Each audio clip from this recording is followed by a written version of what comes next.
आमच्या कॉलेजवाल्याने दिल्या मला खंडीभर सुट्ट्या इज इक्वल टू 1.5 महिने. आणि या 1.5 महिन्यापैकी खंडीभर दिवस मी घरी बसून काढले आणि उरलेले दिवस मी शेतामध्ये गेलते. तर खूप जणांना वाटलं की मी कॉलेज सोडून दिलं म्हणून.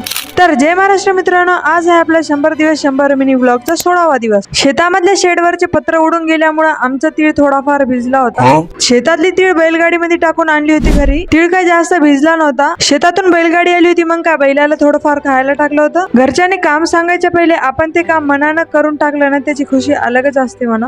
पहिले तर काम होतं ते बैलाला खायला टाकायचं आणि दुसरं काम होतं हे आंबा खायचं. मम्मी म्हणायच्या पहिलेच आंबा कट केला होता मी. आंबा खाऊन थोडं बसावच म्हणलं की तेवढ्यात अंकलनं एक काम सांगलं मला. हे आहे एका बोर्डाची पिन आणि हे पिन बसवायची आहे त्या होल्डर मध्ये. घरच्यांना वाटते मी काय 12 फुटाची बाई आहे काय.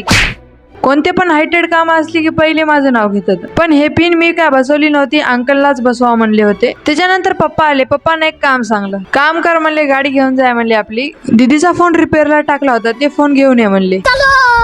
आता हेच काम माझ्या दीदीने सांगलं असतं तर मी ऐकलेच नसते म्हणा.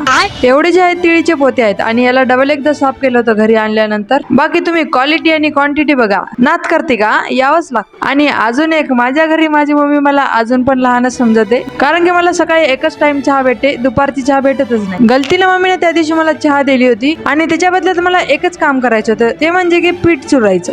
चहा पियायच्या पहिले 10दा विचार केला होता, बरं मम्मी काही तर काम सांगते बा, पिऊ नाही चहा म्हणून. आणि तुम्हाला तर माहितीच आहे, जसं मी विचार करणार तसं होणार म्हणजे होणारच. संध्याकाळचा पाऊस पडू लागला होता, मग काय पावसात थोडं गरगर फिरले आणि तेवढा तिथे खालून माझ्या माताश्रीचा आवाज की पावसात भिजू नको म्हणून. मग काय खाली जाणंच लागते.